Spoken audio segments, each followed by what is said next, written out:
Happy Women's History Month. We are here and we are back with a new Steph Kat talk. Wow, there is gold on the line and there is more drama within the tag team division. This is Steph Kat talk. Wow. Yeah, yeah.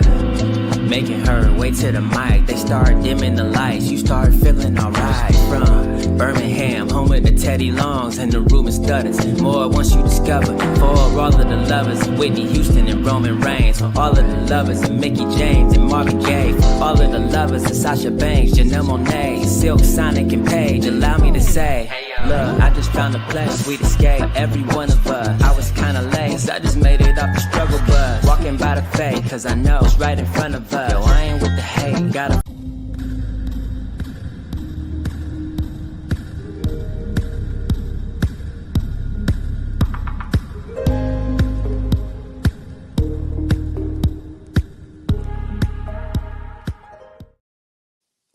Hey y'all, good morning, and of course, good whatever to whoever's gonna watch this a little bit later. This is a new episode of Steph and Kat Talk Wow, brought to you by the Hardy Wrestling Podcast and In Cat We Trust. Of course, I'm your girl Stephanie Hardy, host and creator of HWP, HWP Extra, and co-host of this fabulous show. And I am a writer and commentator featured on various different promotions. And yeah, I'm about to be a wrestling cosplayer too, a little bit more in the future, so be on the lookout for that. But of course, I'm not alone. I am here with my amazing tag team partner. She is the creator of In Cat We Trust, backstage correspondent and interviewer to the stars of New York and I almost said New Japan. No, not New Japan yet, rather. It's early. And New Jersey. She is an author with a new book that's out right now on Amazon, and she is a super mom to all of her amazing super kids. She is Katrina. Katrina. The storm is here. How are you, Kat? I'm very tired, but I am happy to be here. Thank you for the intro. When you say the Katrina, it's because you were the first person who ever done that. When that song first came out, and it's funny now because other people do it, and I Yes. had to tell them that like the very first person who did it was you. And then to my friend Angie, she every time I ever talk to her, she puts the song on, so it's like a whole intro before she speaks. She'll put it on, let it play. The whole song will play, and then she go, "Okay, hey Katrina." And I'm like, the fact that you do this whole thing every time is so funny to me. But yes, thank you for the intro. Thank you for the intro. I mean, absolutely, because number one, you deserve it. And number two, it's just that I feel like sometimes saying a person's name, like a lot of times, just adds like a level of comedy and levity to the fact that you're trying to get the person's attention or just to mess with them. But then also the idea of the song and me finding it was just like, oh, this is so funny. How in the world am I finding this now? And I have a friend named Katrina. But I didn't want to be insensitive, of course, but at the same time, it's just something that has taken on a life of its own. And I just love it. It's just so great. So yeah, it's cool to have a friend named Katrina and have a song attached to it. Just like I have a couple of songs attached to my name. And it's just really great. So it's always fun. So I just love it. I love giving you intros. So before we get into the episode that we're going to talk about, because we do know that there is a newer episode airing this weekend that we will talk about later, I have to discuss what happened last night. At Elimination Chamber, a WoW alum won her first championship in over 14 years, and that was AJ Lee, formerly known as AJ Mendez on the WoW side of things, which is really her real name. But AJ Lee won the Women's Intercontinental Championship in WWE, and I just wanted to discuss it here because, of course, she spent time away from WWE after retiring for a while, and then she comes back to WoW as a executive producer for a short period of time and a color commentator, and it's just so amazing to see her go back to her stomping grounds of sorts, to a degree, and come back and win this championship that did not exist once upon a time. And if you're talking about a way to start Women's History Month, that is a wonderful way to do it. So, congratulations to her. So, Katrina, how did you feel seeing AJ win that title off of Becky Lynch? Welcome to the big time, I was actually really happy about it because, I like AJ Lee, and I know a lot of people have like whatever their thoughts and whatnot, but I do like AJ Lee. She's a small girly, and I always like when the small girlies do awesome things. And so I was at a wrestling show when I saw that she won, so I didn't get to see any of Elimination Chamber, but I did see the results, and so I was very happy. I posted it in my Instagram stories, like, okay, my girl, because like, that's my girlie right there. But I'm happy. I'm interested to see what they're do with her. You know, I never thought she'd be back in WWE. So I guess it's the kind of the thing is like you don't expect certain things sometimes because sometimes people seem so adamant about not being in a place or whatever the case may be. And then, we were there for when CM Punk came back, and we were right there in Chicago when it happened. And so it's kind of a full circle. And I remember seeing AJ Lee when we were there, and it's like she's right over there, but I can't say anything because she was like close enough, but not close enough where I could have said hi like discreetly. And so it's just a very full circle to kind of know that she got her first title in 14 years in Chicago again. So it just was really cool to see that. Yeah, it was really cool. I'm glad that you did get to, see the results of that, even though you were working hard at a wrestling show as you do. And me just seeing it live was just so nuts because on my um Elimination Chamber predictions episode with Bianca Addison. You guys can go back and watch that or listen to that later on. I told her that I felt like Becky was just going to try and cheat to win, which she did try to do. Um, not to spoil anything, but yeah, she did try to cheat and win. And I thought maybe it would carry over into WrestleMania and AJ would win there. But the way everything went with her winning that title, it was just so wonderful. And I literally said out loud, this is for the 2010s because seeing AJ being back there with CM Punk, as her husband now, but then as a flirtation back in the day, it's just like, it's really like a sense of full circleness and a sense of, oh my God, I remember when this was just this and now it's evolved into this. And it's a larger thing, and it's just really incredible to see her and the way that she performed in the match. She did phenomenal. Becky Lynch is an amazing foe to have. She's been crashing out a whole lot, and it was just really great to see AJ win and to see everyone congratulating her and all of the above. Because even WoW superheroes were congratulating her when she made her return in September of last year. So it's just one of those things that you just have to continue to just bask in the glory of this amazing Puerto Rican New Jersey woman, Chicago by marriage, woman making history and doing these things and living in the house that she built because she mentioned that in an interview with Michael Cole. So it's just great. And I just wanted to hold space for that. So congratulations to AJ Lee for winning the Women's Intercontinental Championship. We miss you over here in WoW, but we will always root for you to do great things and for your husband to do great things too, because he also retained the World Championship in Chicago. I think, Katrina, the lore of us in Chicago that night will live forever. It just will. Yeah, I mean, I know I wasn't really there long. I literally flew in, I think that morning, and then I left like really early morning the next day. So I was less there less than 24 hours. But just to be able to, and I hope I get to get back to WWE again in that capacity. But like, it was just really cool to be able to be there, and experience. And I always think of the guy who was sitting next to me who was like saying, "Oh, CM Punk not coming back," and he though important he started crying, and I was like, after all the smack you talked the whole match the whole night, now you're crying, calling your friends that CM Punk returned, and so it just tells you sometimes just the wrestling fans as a whole sometimes can be very like strange, but also like you expect certain things in wrestling, and so it's always really cool. But yeah, I was always very glad that we were there for that, Me and got to too. do that together. So yeah, Yeah, me too. And shout out to Corey, who I met out there with bodyslam.net. We were together as well, and he was yes, the guy, amazing. homie Corey. Um, Yes, and it was just such an amazing night to have been there for that, and I'll always cherish that. And I said the same thing. I said that I didn't think he was coming back either because I mean he had been so adamant saying that he wasn't, and I was just like, no, I don't know. But when you just like you say, they say never, and he came, and we were there for that. Like that was something I had always imagined I would be at home for. So, um, imagine, well, because it's Sunday, I have to say, like, a double blessing. Like, imagine having the blessing of actually being there for such an amazing moment. It lives within me forever. So, now we move into WoW Superheroes and their last really crazy episode in Las Vegas called Best Damn Thing, and we will get to why the episode was titled Best Damn Thing in a minute. They showed a recap of the beef, or at least the last match between Tormenta and Penelope Pink for the WoW World title, of course, with her becoming that number one contender in that match.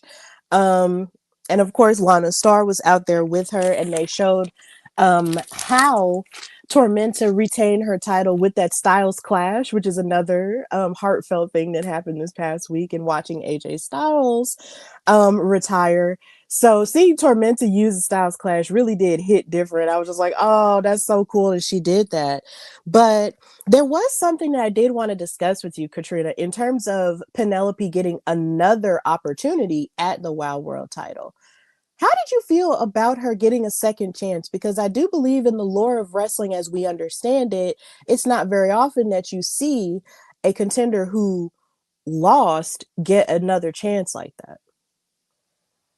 I feel like the only time we see that is if it's like a heel, and sometimes they'll make some kind of reason of why they deserve the second title shot again, and then sometimes they'll get it. But yeah, I like Penelope, like, and I know you had like your beef with her. I don't know if it's the same level as it was previously, but I like her. And so, but it was, again, this is one of those things that I said, like, I like her and I like Miami Sweet, but sometimes I'm just a little confused as to how sometimes they get like the opportunity, like how sometimes they get back to title pictures, and I'm like, how, all the time. And so I'm kind of with you there on it, just a little surprised at how that worked out in that regard. Um, but it was a good match overall. It was just, I was surprised because it's like, is anybody could just get another title shot? Should I get one? I don't work in a place where I wrestle, but like, is this all I have to do? Is just say I need another title shot? Do I get them? Is this how we gonna? Is this how it's gonna work? And so it's one of those things where it's just like I'm always confused of how certain things happen, especially with WoW, because WoW's kind of good for this, where it's like, how does this person get back in the spot in the first place? Like, I just want to know. But it was a good match. It's just I was like, how? Question mark. Yeah, I was like, how too? Because I was just like, if she lost her first chance that she got from winning that number one contenders match, how did that happen? And they didn't really explain it. It just happened. And I was like, huh. And and it did kind of catch me off guard, but I think there is something a little bit different that we will get to in a moment when it came to that match. But as the episode proper did get started, we were introduced to a brand new faction. Samantha Smart here lately has been crashing out due to Classmaster not being the champion anymore, and by her estimation, while not essentially following the rules as she understands them. And in the midst of all of this, she has decided to craft a brand new faction and call herself the IQ Savior, not the IQ Superior anymore, the IQ Savior. She comes to the ring with the Classmaster, but with three newer, actually, no, two newer WoW superheroes, not even another one, because Miranda Mindful is essentially was Magnificent Miranda Mirage, but now she's Miranda Mindful. And we have two new superheroes in the form of Nova Sky and Dr. Pam Demonium, who I think is already my favorite out of all of them so far. Now, Samantha cuts a promo beforehand and she says, "Listen to me. I am your IQ savior, and I am the only mind capable of salvaging this Earth's intelligence." She's crashed out for real this time. "The theft of our title, the multiple attacks by the barbaric Santana Garrett, and the failures of this commission, they have all revealed one truth. Stupidity is a global crisis, and WoW is broken. But fear not, for I have the solution. I have worked tirelessly to put together the greatest group this world has ever seen. This is not a faction. This is an invention. an innovation on the level of electricity and the internet. I present to you the enlightened. Meet the classmaster, the greatest champion of all time, with more degrees than you can count. When she teaches, the lesson is pain. And meet Miranda the mindful. Nothing gets past her awareness. Every move, every blink, every fear, she perceives it and she weaponizes it. Meet Dr. Pandemonium. She knows innovation was never meant to be safe, and under my guidance, she will re engineer the future of WoW. And Nova Sky. In her neural network, there are infinite simulations before that bell even rings. Every single one calculation is not the same. The enlightened will ascend. Bow down to the enlightened, because you are stupid and we are the cure. So, Katrina, how are you feeling about the debut of the enlightened? I have my beef with Samantha Smart just because she'd be engaging in a lot of shenanigans, but I am interested to see because we are getting a few different stables here in WoW. We have a few now, and so I am interested to see, you know, what this stable do with the guise of being, intelligent and whatnot. I am interested, however, to see what they do and like how this will play out with the other stables because you know just to see some clash ups with these, even with the newer one, because they're new. So like to see how the clash ups would be with other people who's here a little longer, even some of the newer ones, because we got quite a few new people in this season. Just to see what how it clashes up. But I was like, okay, all right, I'm peeping, I'm watching. It's kind of like just I'm interested to see how this is gonna play out with other people, like the other storylines with other stables that WoW has right now. But I do like that they keep building different ones up because for the longest it was literally just you know, the Fab Four, where it was just like it was mostly focused on them, to the far as being like a stable, and having somebody kind of in charge of them as a stable. With Lana. Um, so I'm interested to see how this plays out with other people and the other ladies in the locker room. Yeah, like I'm interested to see how it plays out too, because it's like you said, there's a number of factions now. Is You don't just have the Fab Four anymore. You have top tier, you have Monsters of Metal, and now you have the Enlightened as well. And then you also have the Alliance. It's like there's so many factions that you're just wondering exactly, how are all of them going to coexist, and will they coexist at all before they all just burst into like flames and start fighting each other. And I'm just really excited to see that, because I've been pushing for that for a while, because I've wanted to see the Alliance have like a one-on-one face-to-face with the Fab Four, or even go after the trios titles too. So the idea that all of this is growing, and either member of either faction can go either way in terms of what goal they want to go for, like I'm really excited about what's to come with that. So in the midst of seeing the enlightened make their debut with this promo that Samantha Smart gave, we move into the first match, which was a trios match between Miranda the Mindful, Dr. Pam, Demonium, Nova Sky, and the Mighty Mites versus the Mighty Mites and Kita Rush. I was excited to see Kita Rush again, because I know she does work at her Bully Buster gym. So it's not very often we get to see her on WoW. So anytime we do get to see this WoW OG, I'm really pumped about it. And I love the Mighty Mites. So this match was very, very good. It was very fast paced, and I loved seeing the action out of the new superheroes that we, just became familiar with the Enlightened. Seeing Dr. Pandemonium in the ring, she already became my favorite, not even just because she was just screaming a lot and just being unhinged, but there was a lot to her action and a lot to her arsenal that I really enjoyed going up against Sugar and Spice. I enjoyed watching her and everything that she had going on. I loved her gear. I just loved her quirky haircut and everything. I was just like, you know what? I like her. Like, I like Dr. Pam Demonium. She's crazy and unhinged, but yeah, there's something about her that I just really like. And I've always been a fan of Miranda, and Nova Sky. I think she had a little bit of action, but not a whole lot. But then, of course, um, I felt like the Mighty Mites brought a level of fight in this match that showed like, look, if you're wanting to prove yourself, you're definitely going to have to go through us to do it. And I never get bored of watching them and their lucha background as well.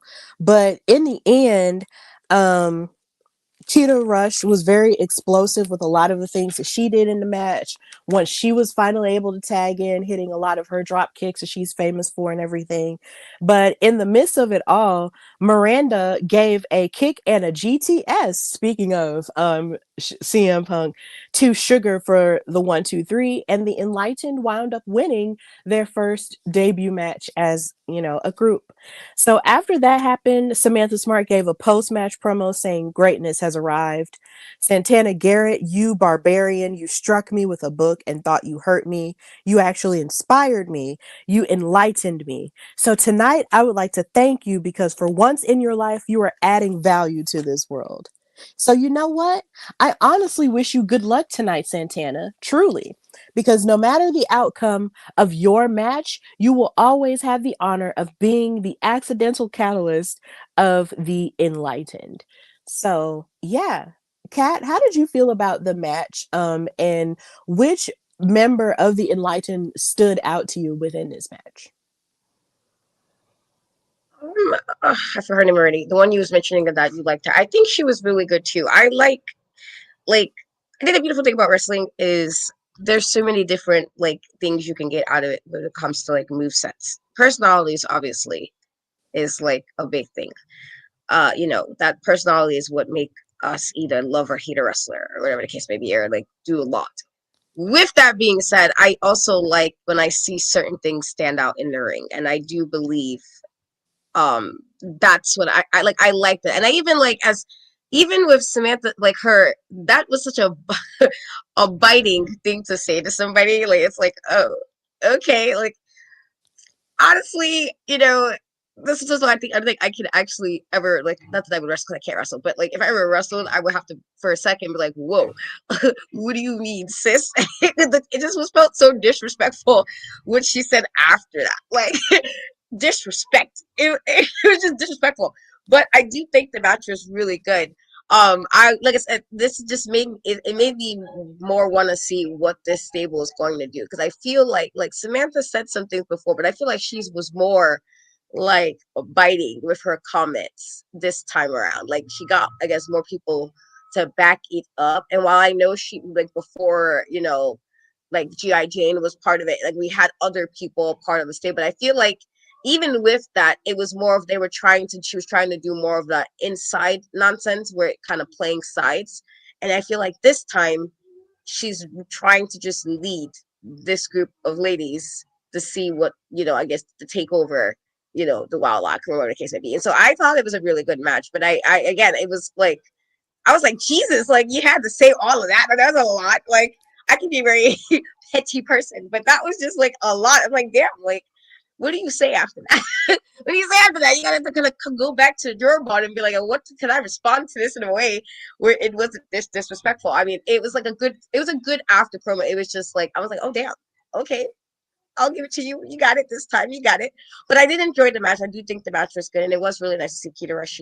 After it's always nice to see her when it's been a little bit when she's not on the TV screens. And I know she's a busy girl, a busy lady, and she's also one of the OGs. And so it's always nice to see our fellow black lady, our black ladies do what they do in wrestling. And so it was really good to see her. But I thought the match was really good. But like I said, this made me feel like, okay, I really, really want to see what they do in Wild now because I feel like Samantha, she got a whole new attitude, like a boost of an attitude because now she felt like she has some people who can maybe back up what she's saying. That's what I got from that, like after promo. Like she's gonna I can back this up now. I'm gonna talk my shit, and I felt like that's what she was saying. It was just such a such a biting thing to say to somebody, but it was like, okay, I'm watching. Like the eye emojis. I'm watching. I'm gonna see what you guys do with this. Yeah, like Samantha has reached a level of crash out and anger that I think we have not seen since we've started watching WoW because The idea that you would be so angry and so petty enough to come at Santana for using a book that you brought in the ring to even up the odds is just really nuts. And she was just saying, look, you don't even have any value outside of the value that I'm giving you. Like, she was really rude. And she's just reached a level of craziness that I just don't think we have seen before. And I feel like her crafting this faction now is just only proof of how, how important it is that she wants dominance and she just wants people to kowtow to everything that she's wanted. So I just, yes, Samantha has really lost it and she's off her rocker.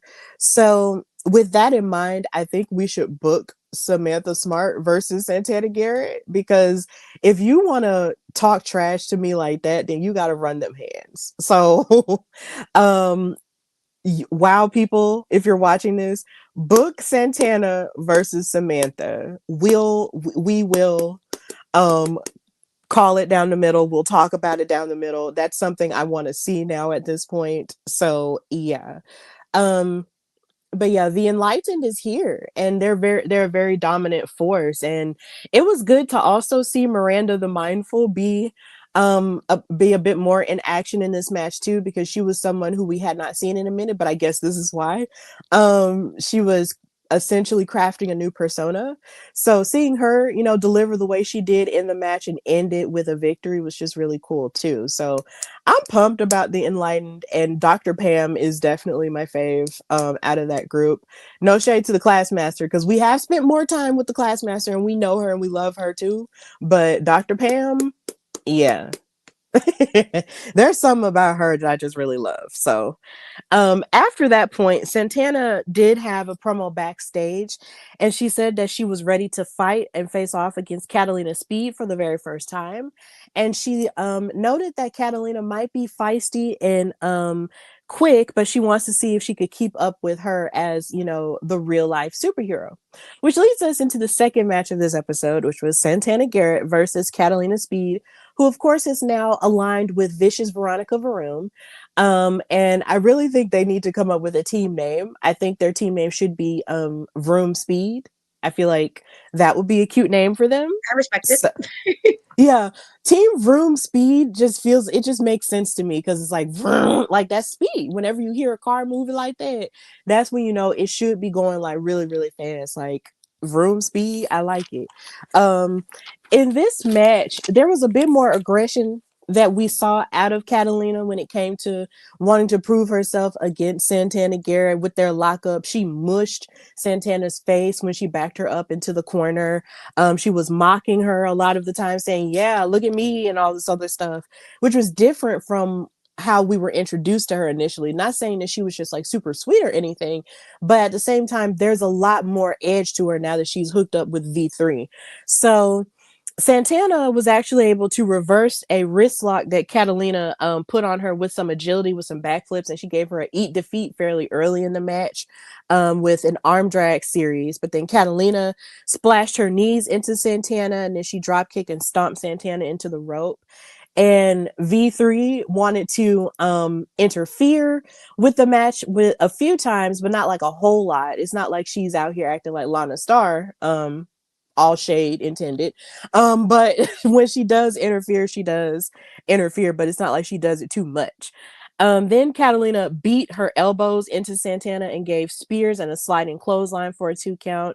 And then we saw Veronica riling up the crowd and, just making faces at them and everything. And then Santana and Catalina actually read each other's minds and gave each other like a drop kick and basically laid each other out in the middle of the ring. But Santana bounced back with a super kick, and she hit her rise and shine and her back handspring. And then Catalina hit a stretch muffler submission, but Santana was able to break it with the ropes and then slapped Veronica in the face on the way there. And then she hit her head scissors and a super kick for the win. And Santana won. And something that I'm loving out of this Las Vegas crowd is the fact that you're seeing people get into the show more and more, and they're actually chanting for Santana like as a fave. And I love that for Santana. So that was really cool. So yeah, Santana got the win here. So Kat, how did you feel about this match, and how do you feel about the pairing of Team Vroom Speed? I like the match. I'm again. This is like I'm glad we're getting more tag teams like options, just because like again, no shade to like Miami Sweet Heat and Lana and Penelope, but it's just you want to see who what more people have to offer. There, and I feel like if you get more tag teams, you're able to do that. If you have more available to kind of see who can maybe get a trios or get a tag title or even get like build up their stable, then this is the way to do it. And I like the aspect of this. I do also agree that I did think there was a lot more fierceness involved. And sometimes that's necessary. Like you could be the nicest person in the world and be the sweetest wrestler in the world, but sometimes you got to let people know, not me. Um, so like, I feel like I always appreciate when somebody brings more of that, and not like in a mean, but just like you're not going to be like how we got with oh my god, what was her name? This is bothering me now. She was used to be with Coach Caponelli. She's now with Chainsaw. But like Daisy how, Lane. yes, Daisy, like how she had to get some fierceness added to her, and then you can see the difference of like poise, but also the difference of confidence when she's in the ring. And I feel like sometimes that's necessary. It doesn't have to be where you're being really rude or mean, but sometimes you just gotta let a person know, not today, and not me. And I feel like this was good for her to do that. But I also am interested to see like let's see if they listen and give them a name close to the one you just gave. But like, or give, because we know sometimes they do watch us, and so like, let's see if they Stephanie's right. Let me see if we can get a name for this new tag team.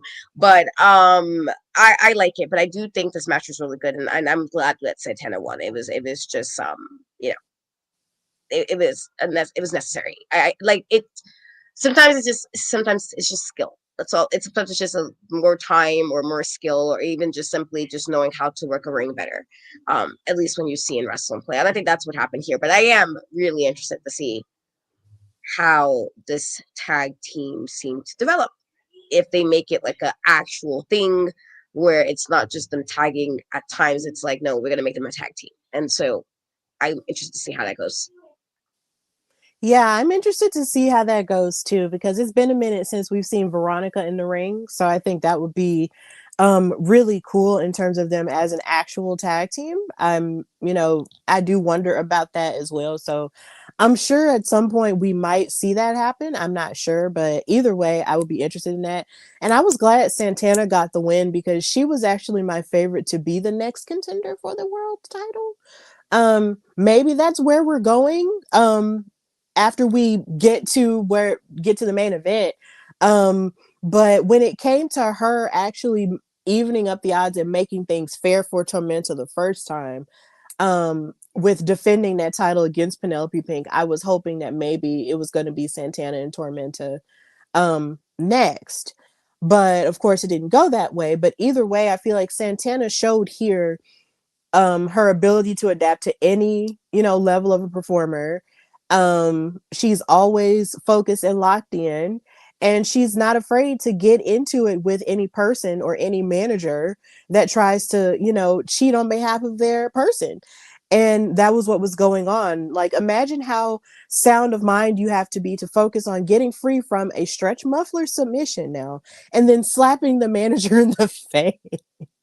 Like, that's a new level of locked in. But then again, there was a level of locked in we saw last night where we saw Randy Orton um basically stick it to Drew McIntyre only to turn around and RKO Cody Rhodes and win the men's elimination chamber match.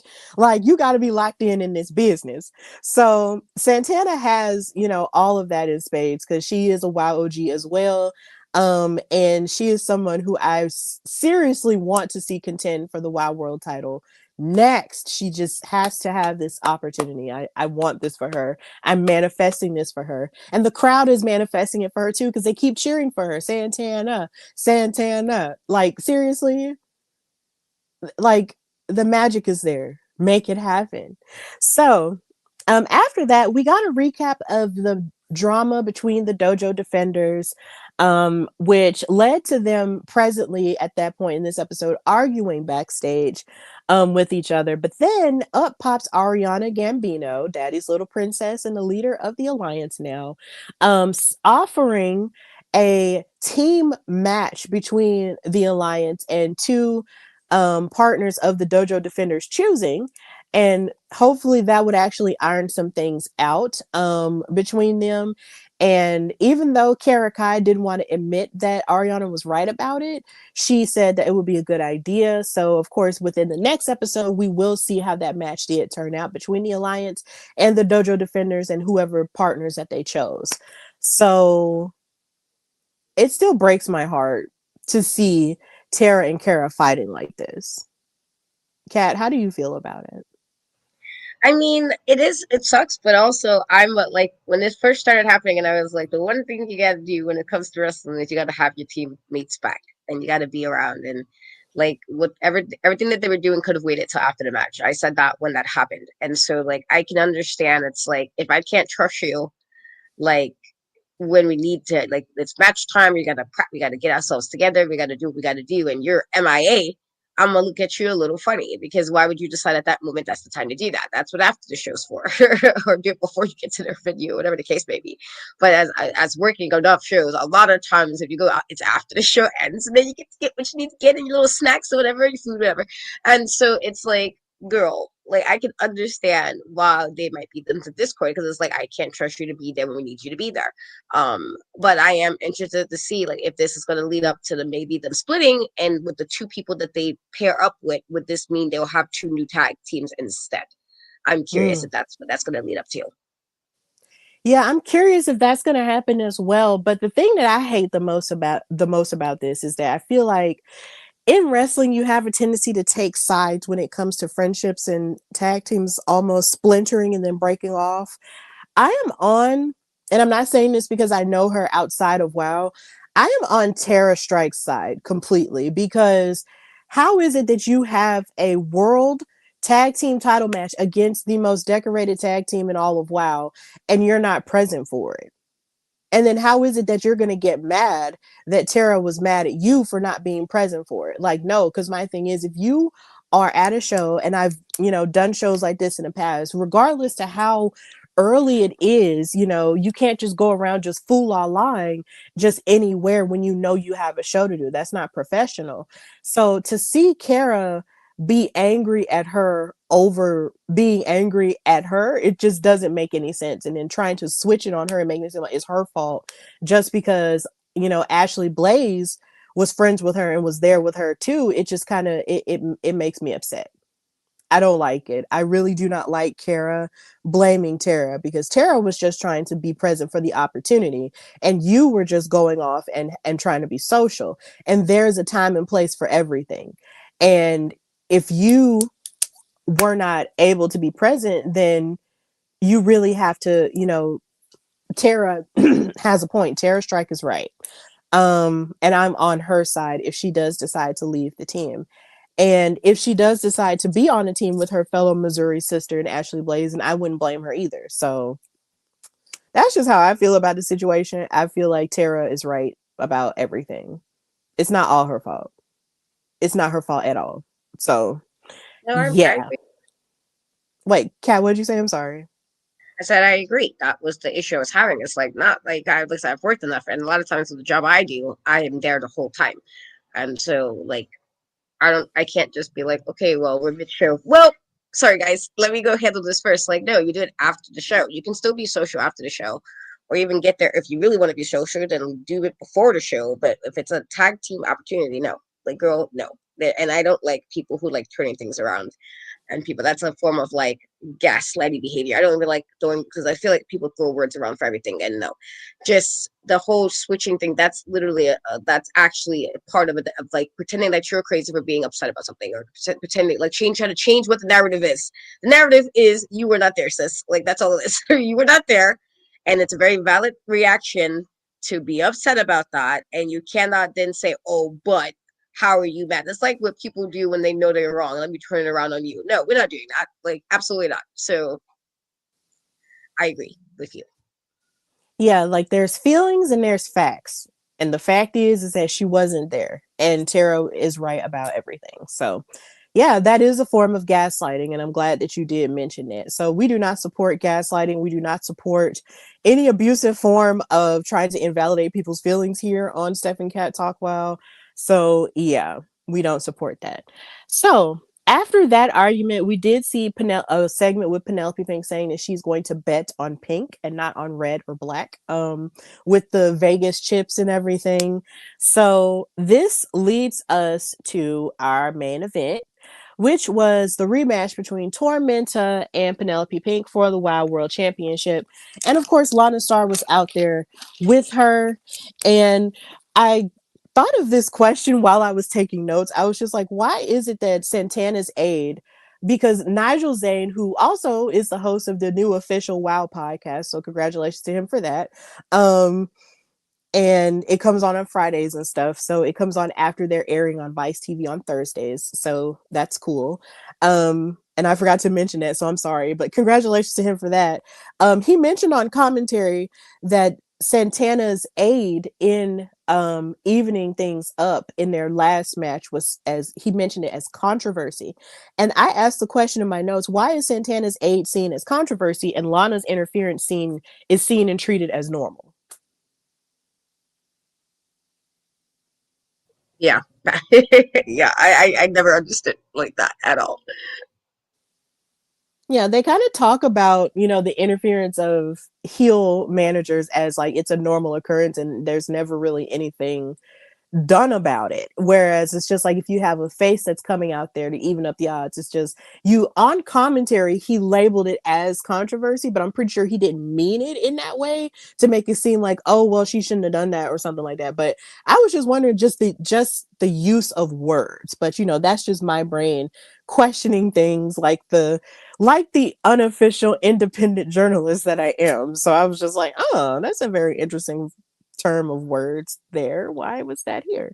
So there was brawling in the beginning. I feel like there was brawling in the beginning of the match because of course both of these women do not like each other. That's clear. It was a very hard fought match. Lana only interfered just a little bit when Penelope was doing her pose, like her cover pose on the ring ropes and everything, but really that was about it. That was the only interference that we saw from Lana Star. There was one impressive part of the match where Tormenta hit a canatotic slam, which almost ended the match but didn't because Penelope kept fighting. And she then hit her passenger princess German suplex as well. There was just a lot of impressive moves here in this match, but I would argue that their first match was better than this one. Um, just in terms of the quality of it and also just in terms of the time. It felt like there wasn't a lot of time given to this one as it was for the last one. But either way, it was still a fairly decent and hard fought match. And I will give credit where credit is due, as much as me and Penelope Pink have had our beef in the past. Penelope actually hit her pretty in pink um after sort of reaching up and I guess accidentally sort of grabbing the face or the mask of Tormenta. She hit the pretty in pink onto Tormenta and won the championship. So now Penelope Pink has made history as a two-time WoW World Champion, and now all of the classic WoW gold is with the Fab Four. The Fab Four is now dripped in OG WoW gold. Penelope Pink is the world champion. Katrina, what were your thoughts on the match and seeing Penelope as champion? I agree with you that I do think the first match was better. Um, and I'm not. I don't know if it's just it was a level of like urgency or if it was just like I don't know. Maybe it just because again we were kind of confused of how Penelope got another title shot in the first place, and maybe that's what the kind of was playing out in the match a bit. Like just like well, how the hell did she get another shot? And while it is, I'm all for getting the accolades, and you get your accolades, that's, but it's also like I felt Tormenta wasn't even champion like long enough. I felt like there's some champions who had the belt for like long periods of time. And in certain ones, you're like, wait a minute, already they got the title. It's like, okay. And so that makes me sad because we also know how it was for Tormenta, her journey of trying to become champion over the seasons where it was like there were times, and even with her, like I did say like, again, well, has a habit of doing this, but there was times she got another title shot, and I'm like, girl, how? Like you lost like 4 times. How are you back in a title match? And so she finally got it like the right way and actually won it. And then for all of that, just to lose to Penelope, is like, wait, what? What are we doing, Wow? And this is not even shit because again, I like Penelope, and then congratulations to her. It's again a great accomplishment to have that. It was more of a just confusing thing that sometimes WoW confuses me with how they do certain things in regards to like their title matches and how people get the opportunities at times. And it's like, can you guys explain to me what the qualifications is to have like a back to back challenge if it wasn't like Penelope lost it? Because I know there's that sometimes you get the rematch clause if you lose the title and you can have another match back to back to get it back. But to have it when you're just a contender to lose and then get it again after losing that match is like, okay. And while she did win it, it was also just like, I just want to know how. Um, with that being said, it was a solid match. I do agree again that the other one was a little better, but it was a solid match. And, I know now the Fab Four are going to be on one because all the girls have the gold again. And so we're going to see probably in the next few weeks, they're going to be extra because they all got gold again. And Lana, that's what Lana been saying.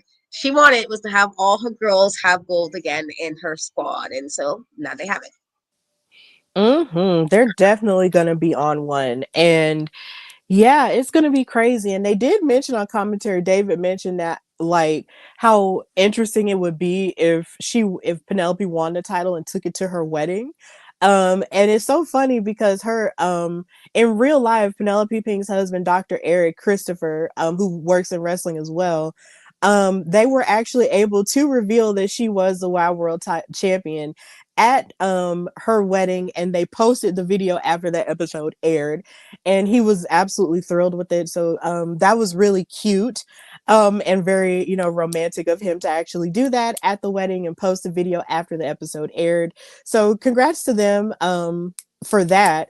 But yeah, like with them having all the gold like this, I feel like it just puts them on an echelon where now they have a target on their back, number one, but then it puts them in the upper echelon of factions where all the women are holding all the gold and they're going to be super unapologetic about it, But the thing that I loved in this match is that at the very least, Penelope won it on her own. And on her own merits and not having to outwardly cheat like we've seen in the past. I feel like that's the most straightforward victory that we've seen from her in a minute. And I think that's the reason why Yeah. I'm not as upset. Um I'm not as upset that Penelope Pink won it back. But I do like that you mentioned that Tormenta didn't really hold the title for her as long as we would have liked for her to. Because I think there's a pattern that I'm seeing in WoW where it seems like face champions don't tend to hold the title as long as heels do. Um, and I don't know if that's something that you've noticed before, but I just really thought about it. Like, because even when Princess Aussie won the title, there was a moment that she didn't have that she didn't have that she was robbed of because the title was stole from her due to shenanigans, and then she wasn't the champion for nearly as long as a Penelope Pink would have been, or Abilene Maverick was, or whatever. Like it's interesting how the heels are the champions for a lot longer than the faces are. Never knew. Um, yeah, I don't know. Kat, have you noticed that before? Yeah, I noticed that. I have noticed that. That it does seem like the face champions don't hold it for long. That was the problem we had with Princess Aussie as well. She didn't have it long either. Mm-hmm.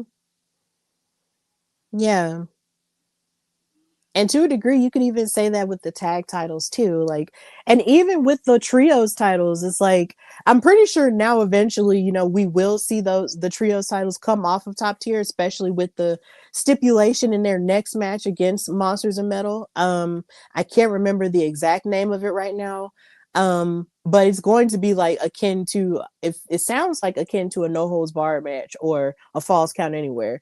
But yeah, the heels tend to hold the titles a lot longer. And I think that's very interesting, that dynamic, because we've seen face champions, you know, be dominant in other areas and in other promotions in the past. So I'm wondering, why is it in WoW do they feel that the heels, you know, can carry it for a lot longer than the baby faces do. It's interesting. So yeah, that was the end of the episode. It ended with the Fab Four back on top with all of the gold. And of course, we will be watching the next episode and covering the next episode to see what happens after that point. So we've reached the end of our time together. So of course, thank you guys for watching us live. And if you're going to watch us later, thank you for that as well. Watch us on both of our YouTube channels, In Cat We Trust and the Hardy Wrestling Podcast. Of course, you can support WoW superheroes by watching them on whatever cable station they come on for you. If you want to give them a try and watch them on your regular channel, you can do it by going on wowe.com and typing in your zip code to see where it comes on for you. You can also watch them on Thursday nights on Vice TV. You can watch them on Roku TV in the Wrestling Central portal, along with NWA. And you can watch them on their YouTube channel as well, as they post their matches of the weekend on the Monday afterward. And just support them, buy their merch, and just support women's wrestling as a whole because it's a new year and it's Women's History Month. Number one, do that during Women's History Month, but also just continue to support women's wrestling as a whole in your indie circuit, on the mainstream, and just everywhere else because we are going to rise because we are undeniable. So, Katrina, thank you for joining me on this fabulous Sunday morning. Tell everybody where they can find and follow you and everything you've got going on. You guys can find and follow me on Cat We Trust. Everything is spelled correctly except for Twitter because the E is still a 3 there. I have a few shows coming up this month. Some in Jersey and some I think I want to say Brooklyn. I feel like it's Brooklyn. So if you're in the area locally and want to say hi, come do that. I also do have a new book called No Holds Barred. And so it is on Amazon on Kindle. The prints will be available soon. Amazon was giving me quite a hard time the last 2 weeks, and so it all got sorted finally. And so my book is live, and it's about wrestling. If you like wrestling and romance stories, as I tend to write, then I think you would like this book. So if you want, like, so inclined, check it out. It is under K Blake, as that is my pen name. I do not write under Katrina Store. And so, it's on my profiles, on my social medias. You can check it out there. But that's the gist of everything I got going on currently. Yes, buy her book. And when she says her pen name is K Blake, is Kay, as in every kiss begins with K, Blake.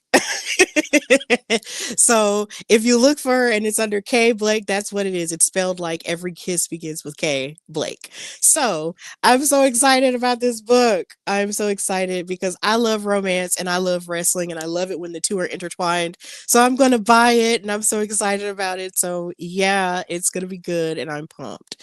So, of course, you can find and follow me, your girl Stephanie Hardy, on Instagram and Twitter at Queen Steph Hardy. You can follow the show, The Hardy Wrestling Podcast, on Instagram at Hardy Wrestling Podcast and on Twitter at Hardy Wrestle Pod.